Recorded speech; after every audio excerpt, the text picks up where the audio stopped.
आप देख रहे हैं BHVC न्यूज। नए 3 कृषि कानूनों के खिलाफ किसानों का प्रदर्शन जारी है। हम इस वक्त गाजीपुर बॉर्डर पर मौजूद हैं, जहां किसान नए 3 कृषि कानूनों को रद्द किए जाने के साथ ही MSP को कानूनी गारंटी दिए जाने की मांग पर डटे हैं। हालांकि गतिरोध भी जारी है और इसी गतिरोध को दूर करने के लिए कई दौर की वार्ताएं भी हो चुकी हैं, जो विफल रही हैं। सुप्रीम कोर्ट ने भी 4 सदस्यीय कमेटी का गठन किया है, जिसमें से एक सदस्य ने यह कहते हुए इस्तीफा दे दिया कि वो किसानों के साथ हैं। ऐसे में इस मसले का हल क्या है, इसी मुद्दे पर ज़्यादा बातचीत करने के लिए हमारे साथ इस वक्त मौजूद हैं भारतीय किसान यूनियन के राष्ट्रीय प्रवक्ता राकेश टिकैत जी। राकेश टिकैत जी, आपका बहुत बहुत स्वागत है जी। कैसे निकलेगा हल सर? हम क्या हल निकालने आ रहे हैं? किसने कहा हम निकालने आ रहे हैं? तो ये गतिरोध कब तक जारी रहेगा? ये जब तक सरकार इसको चलाएगी जब तक जारी रहेगा। तो सरकार संशोधन के लिए तो तैयार है, रद्द करने के लिए तैयार नहीं, वार्ताएं भी हो रही हैं। जब सरकार रद्द करने पर तैयार हो जाएगी उस दिन हल निकल जाएगा। लेकिन सुप्रीम कोर्ट ने तो इसके इम्प्लीमेंट पे रोक लगा दी है ना? नहीं, 2 महीने के लिए लगाई है। और वो तो जो 4 कमेटी बनी थी, एक उसमें से भागी, 3 रह गए। 3 पहियों की गाड़ी चलती ही नहीं देश में। नहीं तो अब जैसे सरकार ने अब थोड़ा सा इसमें पीछे हटने की कोशिश की है और 2 साल का उसने वक्त दिया है कि हम स्थगित कर दे रहे हैं। इस पर क्या कहना है? सरकार को पीछे थोड़ा हटाने का, जितनी पीछे सरकार चढ़ी उतने ही हम आगे बढ़ गए। फिर उसकी कोड़ी भरक की छोड़ देनी, सरकार की कोड़ी भरक है जी। तो ये गतिरोध ऐसे ही जारी रहेगा? हाँ, ऐसे ही जारी रहेगा। 26 जनवरी की क्या तैयारी? 26 जनवरी की पूरी तैयारी है। परेड निकलेगी, दिल्ली में निकलेगी और उसके रूट बन के तैयार हो गए। रात तक, कल तक पूरे कंप्लीट हो जाएंगे। अच्छा, सिंघू बॉर्डर पे कुछ घटना हुई थी, आप भी थे उसमें मौजूद, वहाँ वो क्या मामला है? वो ये है कि एक लड़का पकड़ा गया वहाँ पे। वो संदिग्ध अवस्था में पकड़ा गया और वो बातचीत वो कर रहा था। उसके कुछ और साथी थे जो भाग्य वहाँ नहीं मिले और उसने ये बताया कि मुझे यहाँ पे दंगा करवाना था। उसने कुछ फ़ोटो भी वो ले रहा था। ये सारी चीज़ें हुई। वो पंजाब, हरियाणा और दिल्ली के पुलिस के अधिकारियों को वो दे दिया कि इसकी पूर्ण रूप से जांच करो। ये कौन है, क्या गड़बड़ करवाना चाहते थे, कौन लोग हैं, क्या इसका लिंक है, कौन सा इनका गैंग है, ये पता है। लेकिन वो तो अब पलट रहा है, वो तो कुछ और कह रहा है। अब पुलिस के आगे आप नहीं गए किसी दिन, एक दिन रात को थाने में रह लियो पुलिस को और बिल्कुल आप तोते की डाल बोल लोगे। किसी ने इतना तजर्बा ले आओ तो ले लो। पुलिस के थाने में रह के और आदमी सही सलामत बोल देगा। तो ये पुलिस के टॉर्चर की वजह से ये कह रहा है? हाँ, और क्या कहेगा? टॉर्चर तो करेगी पुलिस, और क्या कहेगा वो? नहीं, खट्टर ने कहा है, मनोहर लाल खट्टर ने कहा है कि पहले पूरी पूछताछ हो जाती है, फिर आधिकारिक बयान दिया जाएगा। हाँ, तो फिर क्यों बयान दे रहे हैं? फिर पूछताछ करनी चाहिए उनको पहले। जी बिल्कुल। तो 26 जनवरी में तय है कि ट्रैक्टर परेड निकलेगा? हाँ, निकलेगी ट्रैक्टर परेड, बड़ी परेड निकलेगी।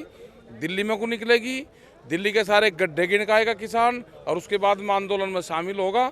और जब फिर कहेगा कि दिल्ली में एक भी गड्ढा नहीं है, गांव गड्ढू में है, जब ही तो बताएगा ना।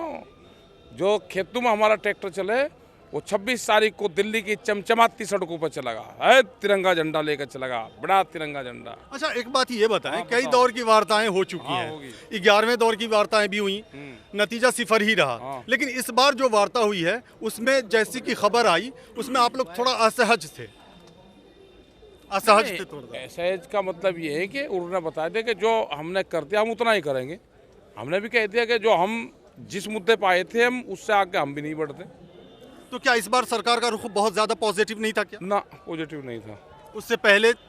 हाँ, उससे पहले तो सरकार बिल्कुल जलेबी की तरह गोल मोड़ बात कर रही थी, मीठी मीठी बात करती थी। हमें भी पता कि सरकार इतनी बिल्कुल सेहत भरी कैसे होगी, हमें भी शक था। वो तो कल पता चला कि तो जलेबी थोड़ा है, तो कड़वी जलेबी खुआने की बात कर रहे थे। तो ये पहले से अंदाजा नहीं था वार्ताएं जब हो रही थी? हाँ, हमें नहीं अंदाजा था इतना कि सरकार ऐसे पलट भी मार करती है।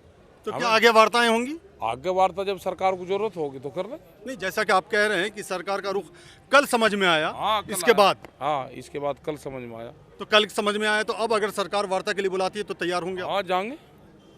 जी बिल्कुल। हाँ, बिल्कुल जाएंगे। अच्छा, तो अब सरकार से एक तो 3 नए कृषि कानूनों को रद्द किए जाने की बात हो रही है, मांग हो रही है। MSP को कानूनी गारंटी के दायरे में लाया जाए, उसकी मांग हो रही है। इसके अलावा और भी कुछ मांगे हैं? हमारा गन्ने का भुगतान है, गन्ने का रेट है, बिजली की समस्या है। उत्तर प्रदेश में सबसे ज़्यादा रेट है बिजली का। हमारा धान आधे रेट में बिक रहा है। तो सारी समस्या जब बातचीत होगी, चिट्ठे पत्रे खुलेंगे, फिर तो वही सारे खुलेंगे।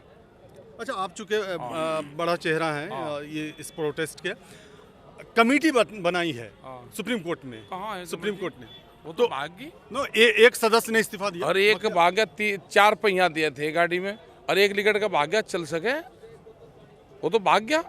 तो मतलब आप नहीं जाएंगे कमेटी मैं के कहाँ जाऊंगा जब वो कमेटी आगे को नहीं सर करी, तो मैं कहाँ जाऊँ? आगे की रणनीति क्या? आगे के 26 तारीख को तो आपकी ट्रैक्टर रैली निकलेगी, उसके बाद क्या है फिर? अभी तो हम बिजी हैं, अभी फरवरी तक तो। अच्छा, हाँ, बहुत काम है, मैंने व्यवस्था देख रही सब चीज़ों की। नहीं कुछ तो रणनीति बनी होगी ना, हाँ, सरकार रणनीति को अपने- कैसे डील किया जाए? ना, हमें तो सरकार को डील करना ही नहीं। किसने कहा हम सरकार को डील करने आ रहे? कौन है वो आदमी जिसने कहा सरकार को डील करने आ रहे? आदमी तो मिलवाओ हमें। डील का मतलब सरकार को मनवाना। ना, हमें तो नहीं मनवाना सरकार को। किसने कहा हम सरकार को सरकार अगर नहीं मानी तो और फिर हम कहाँ कह रहे कि सरकार मानने? सरकार बड़ी चीज ये लंबा चलेगा? हाँ, लंबा चलेगा। ये कब तक?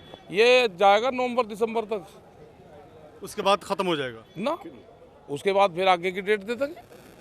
नहीं, प्रोटेस्ट की बात कर रहा हूँ मैं। हाँ, तो प्रोटेस्ट की तो बात कर रहे हैं हम, इसी की तो बात कर रहे हैं। मैं क्या और यहाँ रामायण पढ़ने की बात नहीं, कर रहे हैं? जैसे आप अक्सर कहते हैं कि 2024 तक ये प्रोटेस्ट अरे जा ये सकता चलेगा, है। पहले 21 तो पूरा होने दो। नहीं, आप बोले हैं, आपने बोला है। बोला पहले 21 तो, फिर ये कहते हैं इलेक्शन तक करोगे। हम 22 तक कहेंगे, वे कहेंगे यूपी में चुनाव है। हम 23 की कहेंगे, वे कहेंगे चुनाव के आगे भी चलेगा। हमने कह दिया कि नवंबर दिसंबर तक चलेगा ये। आखिरी सवाल, क्या सरकार का रुख अब सख्त होता दिखाई दे रहा है आपको? हाँ, सख्त हो रही जाता है। अपना भाई इंतजाम करके आइयो काम में, तो सख्त हो रही सरकार। तो फिर आपका रुख? हमारा क्या सख्त है? मुकाबला मेरा क्या, कोड़ी भरा की दोनों के सींग फंस गए, बीच में कोई ना आइयो हमारे, दोनों के सींग उलझ रहे, एक के फटेंगे कोई से के भी। मतलब ये तो टकराव की स्थिति होगी और ना बिना फिर। टकराव के स्थिति के सरकार मान नहीं। मतलब रामायण का पाठ पढ़ रहे थे, सरकार मान जाएगी? यहाँ गीता का पाठ पढ़ जब मान लेगी? बिना टकराव के सरकार मान नहीं। जब भी तो कह रहे कि सींग फंस गए, बीच में ना आइयो कोई छुटा हुआ, हमारा दोनों का पार का हमारा ही बीच का मतलब क्या क्या कहना होगा। चाह अरे रहे हैं? बीच का मतलब सब समझ जाएगा, हमारे वाले सब समझ जाए, गाँव में तो हम भेज दो खबर, सब समझ नहीं, जा। बीच में कोई ना आए, हाँ, इसका कोई मतलब ना हो, बस बीच में ना। थोड़ा स्पष्ट कर दें। नहीं, स्पष्ट नहीं करा करते जाते। चलिए, आपका बहुत बहुत शुक्रिया। तो ये है राकेश टिकैत, जिनका साफ कहना है कि बीच में कोई नहीं आए और ये प्रोटेस्ट लगातार जारी रहेगा जब तक सरकार उनकी मांगों को मान न ले। ये प्रोटेस्ट जारी रहेगा, ये साफ कहना है राकेश टिकैत का। कैमरामैन मनीष के साथ मैं फैज आलम फैजी, गाजीपुर बॉर्डर से। रोज की ताज़ा खबरें सुनने के लिए सब्सक्राइब करें BHPC न्यूज चैनल। साथ ही रोज के नोटिफिकेशन जानने के लिए दबाएं बेल आइकन। साथ ही हमें अपनी राय देने के लिए हमारी वीडियो पर कमेंट करके बताएं और वीडियोस को लाइक और शेयर करना बिल्कुल ना भूलें। आप देख रहे हैं BHPC न्यूज।